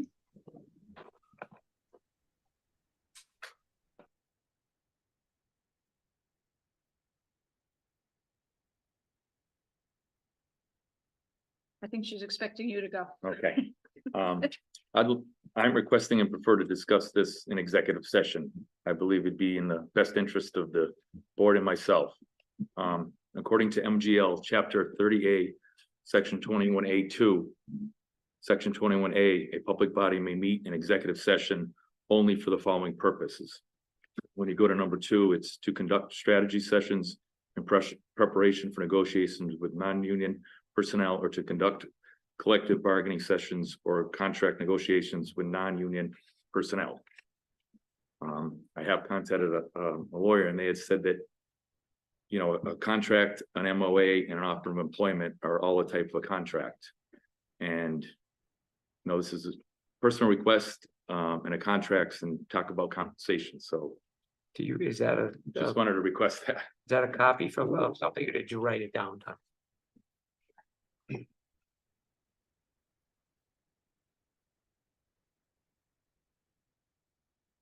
I was surprised to see this come up on the agenda and not have it in executive session.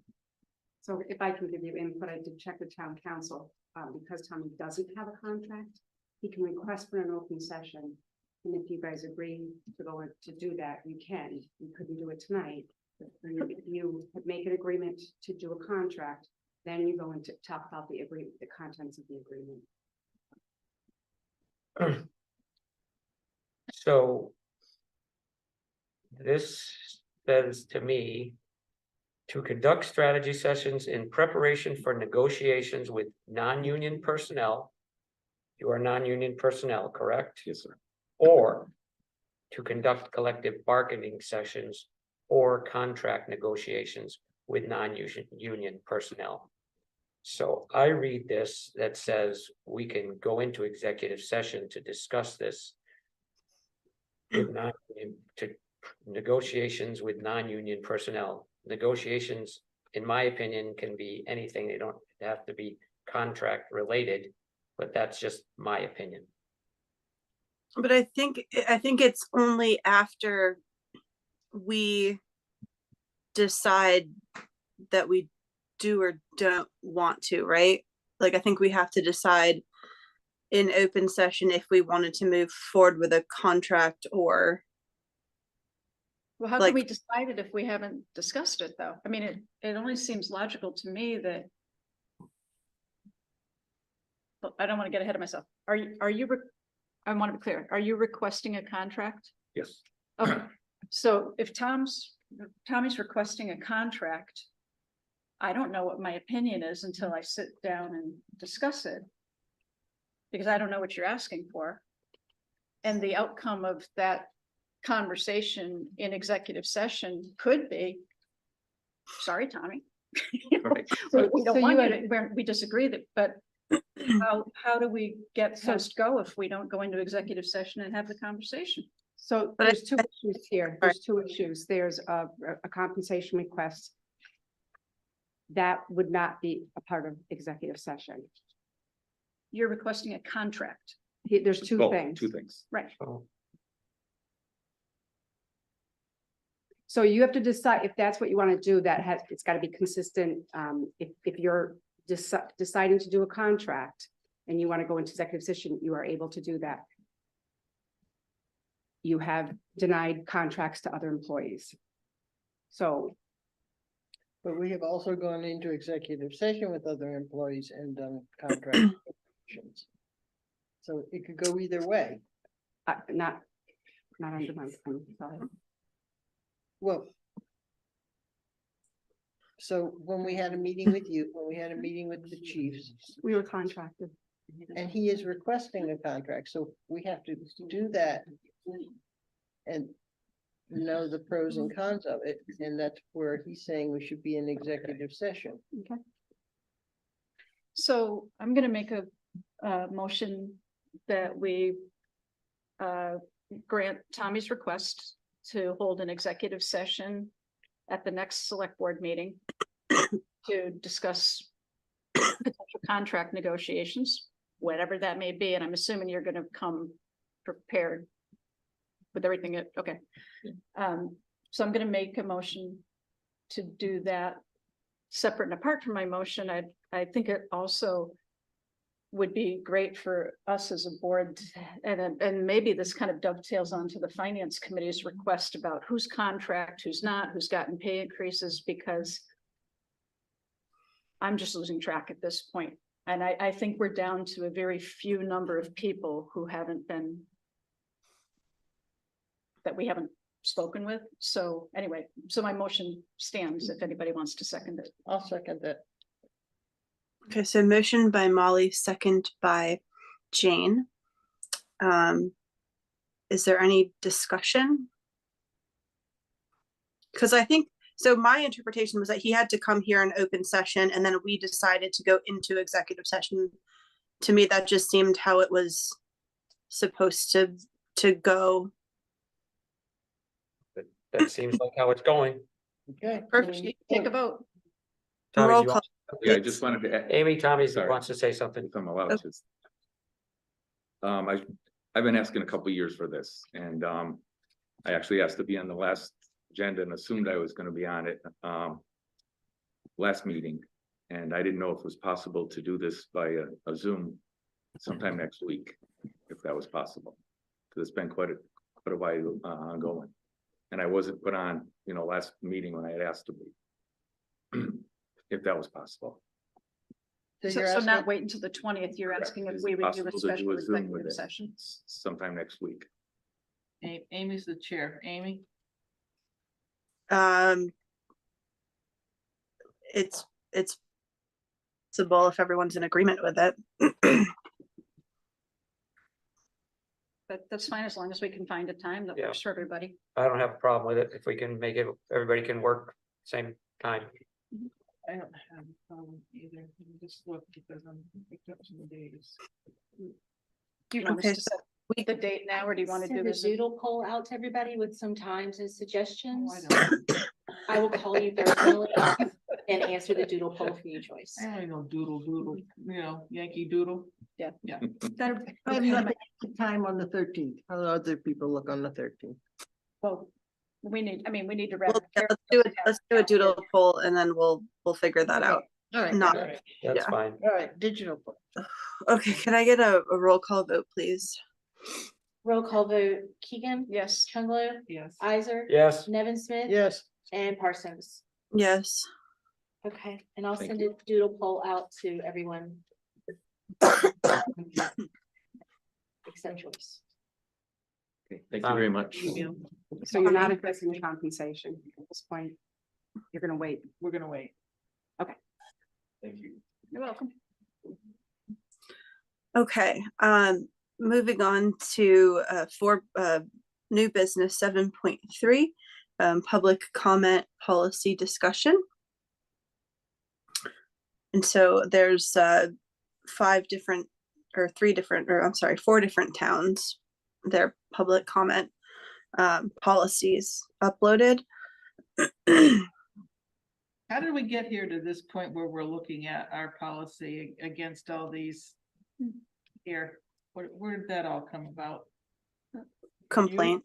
For God's sakes, what's your problem? I'll tell you what my problem is. So I've been asking to talk about this for quite a while. And our policy is that we have 15 minutes for public comment. Usually we get nobody. We'll have one person once in a while. Very rarely do we have more than one. And it came to a head at Mr. Fiden's request one evening when he said, I was talking, I being he, was talking, and I got shut off at 3 minutes. And then another meeting, somebody was talking for 7 or 8 or however many minutes, and they didn't get shut off. So it's not fair. My concern is that we need to have public comment. And I think it would make sense to take a poll when public comment period comes. How many people are going to want to speak? If one person raises their hand, let them speak. If they want to speak for 15 minutes and they have something reasonable to say and they're not repeating themselves, it would be at the chair's discretion to say, you can keep talking or you're done. I just think there's some things that need more than 3 minutes to get spoken about. And if we don't have a bunch of people that want to talk, then let them speak. Another thing I read in some of these other towns, and I think the other towns are up here just for informational things, was that if there is a group that is all supporting the same thing, they should have one spokesperson instead of hearing, I really like this water bottle. Yeah, we need that kind of water bottles in our town. Whatever it is, one person can speak and say, I have many people here supporting me, but I'm going to be the spokesperson, rather than taking up the time and saying the same thing, basically. We have a public comment policy currently, right? And it's the 3 minute. To 3 Right. minutes for 15 minutes, we have a 15-minute time frame. Yeah, up to 15 minutes public comment, But 3 it's- minutes. So I think there are 2 issues here. One is, do we want to change the policy? The other one is, in the example that you gave, Randy, we weren't following our own policy. Right. And again, it happens. I think I think we either need to affirm the policy that we have and just make sure that we stick with it. Yeah, and I think that's partially my fault too, because I think that was my first ever meeting as the chair. And so we had the 3 minutes and then we said, well, do we let them continue to talk? At which point we said, yeah, go ahead, keep talking, it's fine. And then it was a couple meetings later that we had someone that ended up speaking for 7 minutes and 23 seconds. So yeah, I think that was partially on me as a not so strong green chairwoman. But I think I agree with Randy in the sense that it's an allotted 15-minute part of our meeting that's anticipated in the time. And if there's only 1 or 2 people and they have to say something, that limiting them to 3 minutes on topics probably isn't appropriate. But again, if someone is repeating themselves, that, they're kind of not really making much of a point, that it would be the chair's discretion. Yeah, So I like that. I mean, I think our policy is good. And I think we should kind of use it as a guideline, but in the spirit of fairness. So I have a question, that came up in one of the committees I'm a liaison to. Person spoke for 3 minutes and hadn't finished, but wanted to continue speaking. So another person in the audience said, can I give them my 3 minutes? What are we gonna do with that? Well, again, it's how many people want to speak? If nobody else chooses to speak, and there's still 15 minutes to be had, whichever way it goes. Mhm. 15 minutes can be had. I mean, they can say what they want in 3 minutes if there's somebody else that wants to speak. If there's time left over in that 15-minute period and that first person wants to add on to what he has said, I don't see a problem with that. Freddie, do you want to spend another 8 or 9 minutes tonight? You sure? I like doing chicken to go. We have fun. So, Yeah, I like that modification to our existing Yeah, I'm policy. fine with So that. we- That makes sense. We inquire at the beginning of the time, how Mhm. many people plan to speak Oh, tonight. that- I like it. Yeah, but Tony, don't take that as a challenge to come up with a full 15 minutes, all right? No, because there may be other people speaking. So we could do an addendum to our policy by saying that. So I'll make a motion to do an addendum to our present policy that 15 minutes comment period. If there's no one else that's going to speak, that a person may use that 15 minutes as they see. At the discretion of the chair. At the discretion of the chair. Second. all right, awesome. Motion by Joyce, seconded by Brandy. Is there any further discussion? Okay, can I get a roll call vote for that? Roll call vote Keegan. Yes. Chungalo, Yes. Isaac, Yes. Nevin Smith. Yes. And Parsons. Yes. Okay. 7.4, 2024 license renewals. So we have them to review and approve. These Um, people done all the documents and sent their money that are currently on the list, or these are people that are going? Yep, if y'all are ready, I'll take you through it. Okay. Okay, okay, all right. So, this is the new way that we're doing it with every license broken out, so you can vote on them as individual things. Everyone on this list is current and up to date as of 3:45 this afternoon. I apologize for putting it up so late, but I literally added the last 2 people and then put it up there for y'all. And I like to do that just to make sure that we get people through as quickly as possible. So I know you weren't able to review it much in advance, but this is the suite. Everybody on here is current, up to date, have done their inspections with the building inspector and fire inspector if necessary. And all of their fees and invoices to the town have been paid. So none of these votes need to be subject to. None of them. Oh, my They're left, they're right? gone, yeah. Yeah. Yes, but they are all up to date. You will be taking up you'll be doing this again on the 20th, and hopefully we'll bring all of the people who are, some people haven't turned theirs in yet, which, you know, we say the deadline is the 30th, but they're not officially late. I don't want to say it till January 1st, which is when we assess the fee. So, there'll be more coming in on the 20th, and then we do have some people with outstanding invoices for whatever reason, and we're helping them get those paid so we can get their licenses approved. Okay, and last year you had us do it by sheet, so you had us make a motion for alcohol, then we voted, then make a motion for common vic. You Yes, want and that again? that is what I'm asking for again this year. I think that worked well for y'all. Okay, I'll make a motion that we approve the alcohol licenses as presented. Second. And I will participate with the exception of Wildwood Barbecue. They're a tenant of mine. Okay. Okay. So do we need to pull that one out separately? And vote on that separately without Randy, or can we just do it? Just do it. You can Just do it and note that. Yeah, for I will next- note it in the minutes that he abstained from the vote on Wildwood.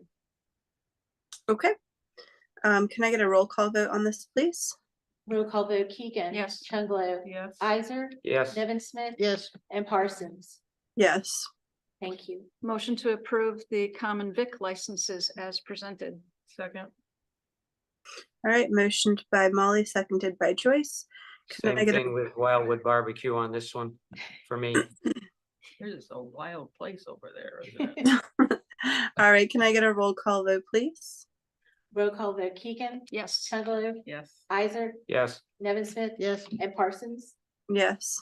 Thank you. Motion to approve the class 1 and class 2 auto license renewals as presented. Second.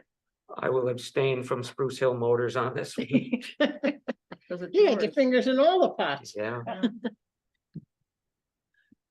I wait for the chair to invite me to do a roll call Oh, sorry, roll call vote, please.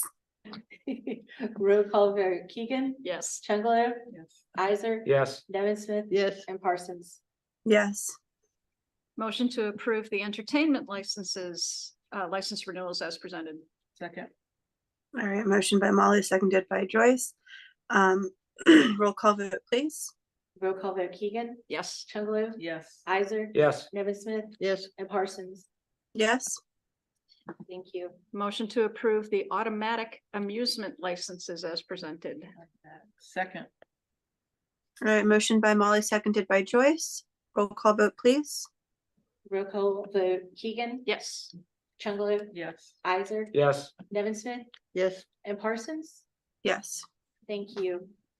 Okay. And I'll have another list for y'all next month or next week. Next meeting. 2 weeks. That's what I said. Okay. 8, is there any other items not anticipated 24 hours or 48 hours in advance? Okay, town administrator report. Okay, I'll just update you. In HR, we are in the position for the posting and screening process for the assistant treasurer, which is a part-time position. The Hadley Media Production Assistant. As Troy mentioned, the HR assistant, there's been a job offer was accepted. And there were some dispatcher interviews, Troy, if that's correct, right? The collective bargaining agreement is in the same, we're moving forward with that, with the Hadley municipal employees. We should have some, we'll be having a meeting, I think on the 16th, is that it? We'll have to look, but it's moving along. But we'll have something to present to you guys in the near future. Classification, compensation, succession plan. Troy had a good meeting with the representatives from the Collins Center. It looks like they could be presenting a draft plan by the end of December, correct? Cable renewal contract, I've been keeping you updated with that. The DPW feasibility study, just a reminder that it has been posted for 2 additional members, and letters of interest are due by December 20th. You guys will take a look at those on the next select board meeting. Risk management update, you got that, you received that update today. The girls softball field, in the spring, an alternative location was recommended by Parks and Rec to talk with the school committee, which they did approve to change the location that the select board had originally voted on, which was North Station, but they would like to move it to the public safety building and have an agreement that I'll have you guys take a look at for the next select board meeting. Remember that's funded through a state earmark. COA Solar, as I go into more procurement. So you know that we didn't have any responses for the COA Solar, but it has brought me to a point where I'm exploring other options. And Humira talked about looking at what the schools are doing, looking at townwide benefits. So I did reach out to a very knowledgeable person who's president of Renewable Heating Solutions. He doesn't sell to municipalities. I know him through a mutual friend, and we met to discuss other options, including bringing up the landfill again with Eversource. Eversource is no longer looking at those types of projects, but he did refer me to some other additional resources that I just got the information today that I'll be looking into that could be an option at the landfill. But also, I just want to I think that as a whole, we need to look at what's the best option to generate the most energy for the community. And I know the climate change committee is interested. They had sat with me on that meeting. I had 2 members with me and asked really good questions, and he shared a lot of good, helpful information. So I'll continue to keep you updated on that. The MMA conference is January 9th and 20th. If you would like to go, please let Jennifer know as soon as possible, and she will get you registered. And I'm working on an update to provide you with this, with the update on my goals and the progress on those goals. But I'll do that in writing next week so that you'll have that available on the 20th to discuss. And I spoke with Lisa, and as we talked more about, Lisa, our town council, as we talked more about providing you guys with a thorough update, there's no additional cost for her to come and provide that executive session. So she will come to do that on the executive session on December 20th. And that's that. Okay, thank you. Does anyone on the select board have any items for future discussion that they'd like to add to a future agenda? Yes. I am concerned because of what's going on in Amherst with their rental housing and the potential bylaw changes they're making, that we should have a conversation at least about how that will impact Hadley and what we might want to do about it instead of being caught off guard. Okay. Yep. And then I had, I think this fell off the radar. I believe we had agreed at a previous meeting that we were going to talk about how we might go about discussing the possibility of an eventual, not immediate, but an eventual change in our form of government with the whole strong town administrator, town manager conversation. That's on December 20th. It's on the December 20th agenda. Oh, it is, okay, great, perfect. And then the other one was, I had also asked about having a conversation about communication protocols, just to make sure that Yeah, we're following. They're not forgotten. I can only do so much. So I'm trying to prioritize. So that one was the ones that that Randy had asked for was much easier to grab those. And I was away, daughter got married, so I can't get them all. That's okay. I just want to make sure they don't drop off. So I'll just keep asking. So I don't know if this is an agenda item or if it's something, it's a liaison report from climate change. They are asking if they need permission from the select board to sign a letter in support of the Mass Clean Heat platform. I'm sorry, in what? So- Mass what? I just didn't hear you. The Mass Clean Heat platform. Clean heat As platform. opposed to oil and wood and other, I mean, there's some forms of wood like pellet, it's good, but there's open wood fires that are not necessarily good. So they want to know if they need our approval to sign that letter. And if they need our approval, they would like to be on the agenda. And if not, they will sign it. What do we know what it says? What's the? I can. Jane, I could make recommendation if you have Jack and Kathy send me a letter. Okay. And I will make sure we talk and get it on the select board. It'll be on the meeting next time. Okay, excellent. And I have a copy of the thing. I just, my computer's dead. No, I hate my house with oil. Okay. So that was kind of a good segue into section 11. Is there any other liaison reports? Senior Center has a new director, as you know, from our meeting last week, and everybody is very happy with her enthusiasm in her first couple of days here. That's good news. All right. Heard from school committee tonight about their geothermal, so that was our big thing. Was getting that in front of you tonight. Okay. All right. Oh, I do have one more. Okay. Board of Health is including in their permit applications for food establishments, a simple sentence that says, this is a reminder that the Hadley plastic reduction bylaw went into effect January 1st of this year, and anyone who was offered extensions, those have now ended. So people who were totally unaware of it still will have a little bit of push to say, oh, what was that all about? Okay. Are there any announcements? Had a couple. Okay. I have the condolences from the select board to the family of Tom Tudrin. He was a long time part of the Tudrin potato farm up in North Hadley. When that got sold, he worked for Swazlowski Farm, which bought the Tudrin farm. So condolences to his brother Jim and his sister Gina, to his aunts Peg, Kathy, and Jean. So condolences to them and to their relatives also. I also had, I wanted to remind people that on December 12th, we have the two votes. One for the locker rooms for the boys and girls at Hopkins. So that's on the agenda for the 12th.